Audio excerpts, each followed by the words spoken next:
कभी कभी कोई फिल्म ऐसी आती है जो सिर्फ आपकी उम्मीदों को चुनौती नहीं देती बल्कि आपको ये सोचने पे मजबूर कर देती है कि आपने इसे देखने की चाहत ही क्यों की थी। फ्रांसिस लॉरेंस की द लॉन्ग वॉक, जो स्टीफन किंग के 1970 के दशक के शुरुआती उपन्यास पर आधारित है, बिल्कुल वैसी ही फिल्म है। ये क्रूर है, बिना किसी झिझक के सच्चाई दिखाती है और हाँ, कई बार बेहद उदास करने वाली भी है। लेकिन यही तो इसकी असली ताकत है। आज हम द लॉन्ग वॉक को विस्तार से समझेंगे, इसकी कहानी, इसके विषय, इसके प्रदर्शन और ये क्यों स्टीफन किंग के सबसे कठिन मगर अविस्मरणीय फिल्मी रूपांतरणों में से एक है। कहानी का ढांचा डिसेप्टिवली सिंपल है। एक युद्ध के बाद की वैकल्पिक अमेरिका में संसाधन कम है और समाज बहुत नाजुक स्थिति में है। देश को एकजुट करने के लिए सरकार एक देशभक्ति से जुड़ी रस्म आयोजित करती है, जिसे कहते हैं द लॉन्ग वॉक। 50 किशोर लड़के हर राज्य से एक लॉटरी के जरिए चुने जाते हैं। उन्हें लगातार 3 मील प्रति घंटे की रफ्तार से चलना होता है। अगर कोई नीचे गिरता है तो उसे चेतावनी मिलती है, 3 चेतावनियां, और तुरंत वहीं सैनिक गोली मार देते हैं। आखिरी बचने वाला लड़का पाता है धन, शोहरत और एक इच्छा जो राज्य पूरा करेगा। कागज पर यह एक प्रतियोगिता है, असल में ये मौत की यात्रा है। और इसका डर किसी राक्षस या जंप स्केयर से नहीं, बल्कि सहनशीलता, व्यर्थता और अनिवार्यता से आता है। सबसे पहले उस हाथी की बात कर लेते हैं जो सबके दिमाग में है। हाँ, द लॉन्ग वॉक देखने में द हंगर गेम्स जैसी लग सकती है, लेकिन याद रखिए, स्टीफन किंग का उपन्यास दशकों पहले आया था और इसी ने बाद की कई डिस्टोपियन कहानियों को प्रभावित किया। सच तो ये है कि द हंगर गेम्स को द लॉन्ग वॉक का कर्ज चुकाना चाहिए, उल्टा नहीं। और दिलचस्प बात यह है कि द हंगर गेम्स फिल्में बनाने वाले फ्रांसिस लॉरेंस ही इस फिल्म को भी डायरेक्ट कर रहे हैं। वो इस इतिहास को भली भांति जानते हैं, इसीलिए उन्होंने तमाम दिखावे और भव्यता को हटाकर सिर्फ कहानी का काला नंगा दिल सामने रखा। बच्चे जो मौत तक चलते हैं और पूरी दुनिया बस देखती रहती है। कहानी के केंद्र में है रे गैरिटी, कूपर हॉफमैन, अपने ही राज्य का स्थानीय लड़का जो अपने आघातों से जूझ रहा है लेकिन जीतने की बेचैनी में आगे बढ़ता है। चलते चलते उसकी मुलाकात कुछ और लड़कों से होती है और एक नाजुक सा दोस्ती का घेरा बनता है। पीटर मैकरीज, डेविड जॉनसन, फिल्म का दिल और आत्मा, गरीबी से आया हुआ लेकिन अनंत आशावादी जो क्रूर माहौल में भी इंसानियत थामे रखता है। आर्थर बेकर, टट न्यूअर्ट, मस्किटियर्स में से एक, कमजोर मगर वफादार। हैंक सोल्सन, घबराया हुआ, चंचल और कभी-कभी थकाने वाला, लेकिन फिर भी इस नाजुक साथ का हिस्सा। वहीं दूसरी तरफ कुछ वाइल्ड कार्ड्स भी हैं। बार्कोविच, चार्ली प्लमर, फिल्म का खलनायक जो दूसरों को ताने मारकर और तोड़कर आगे बढ़ना चाहता है।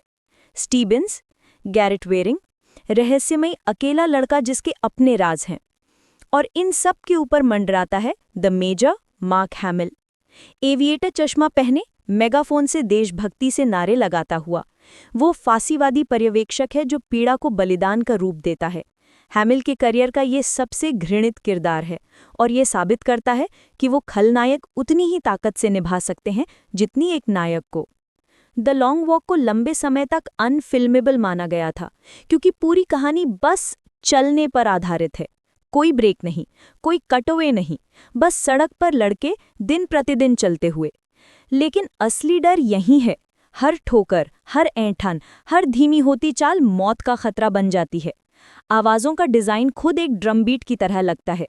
कदमों की आवाज़, मेगाफोन से चेतावनियां और फिर गोलियों की गूंज, ये जीवन और मृत्यु की लय है। लॉरेंस पीछे नहीं हटते।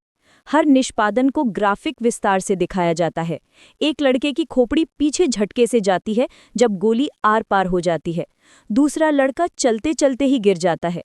और ये सिर्फ मौतें नहीं, बल्कि सहनशीलता का दर्द भी एक तरह का अत्याचार है।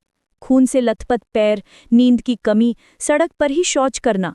फिल्म आपको हर अपमानजनक, अमानवीय पहलू से टकराने पर मजबूर करती है, क्योंकि स्टीफन किंग का असली हथियार है किरदार।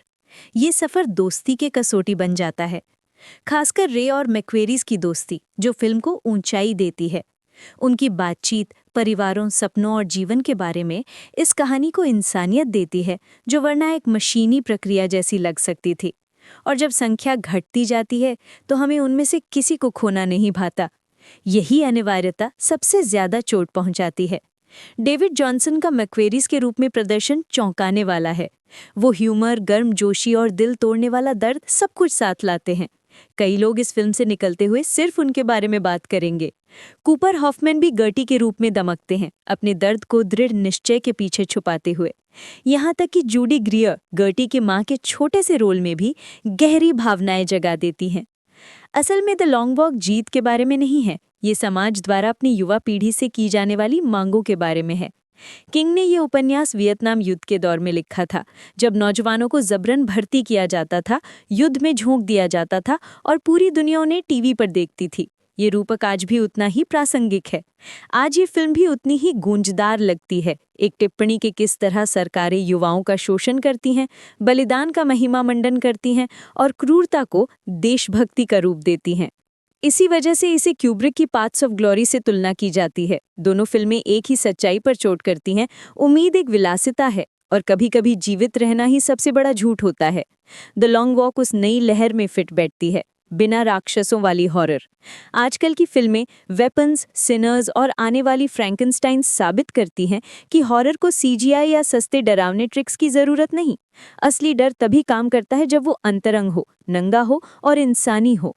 लॉरेंस का निर्देशन, जो विलियम्स की सिनेमैटोग्राफी और जेटी मॉलनर की पटकथा, सब इसी न्यूनतावाद को अपनाते हैं। नतीजा है एक ऐसी फिल्म जो एक साथ महाकाव्य भी है और दम घोंटू भी, व्यक्तिगत भी और अनंत भी। द लॉन्ग वॉक देखना ऐसे है जैसे आप खुद दिल टूटने के लिए तैयार होकर थिएटर जाएं। ये कठोर है, निर्दयी है और कई बार उदास कर देने वाली है, लेकिन साथ ही ये अविस्मरणीय भी है। फ्रांसिस लॉरेंस स्टीफन किंग की दृष्टि को नरम नहीं करते, वो कोई राहत नहीं देते, कोई समझौता नहीं।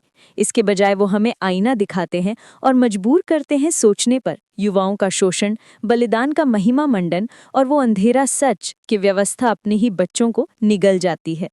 क्या ये टिकट के काबिल है? ये इस पर निर्भर करता है कि आप सिनेमा से क्या चाहते हैं। अगर आप सिर्फ मनोरंजन चाहते हैं तो दूर रहें, लेकिन अगर आप चुनौती चाहते हैं, कोई ऐसा अनुभव चाहते हैं जो आपकी आत्मा को हिला दे, the long walk Stephen King की सबसे शक्तिशाली फिल्मी प्रस्तुतियों में से एक है। और याद रखिए, हर पीढ़ी को ऐसी एक फिल्म की जरूरत होती है। तो आपको तो लॉन्ग वॉक कैसी लगी? क्या ये आपके लिए बहुत उदास थी या आपने इसकी सच्चाई की ईमानदारी को सराहा? मुझे कमेंट्स में ज़रूर बताएं। और अगर आपको ये ब्रेकडाउन पसंद आया हो तो चैनल को लाइक, सब्सक्राइब और बेल आइकन दबाना मत भूलिए, ताकि अगली बार की हमारी गहरी मूवी डाइव आपसे मिस ना हो।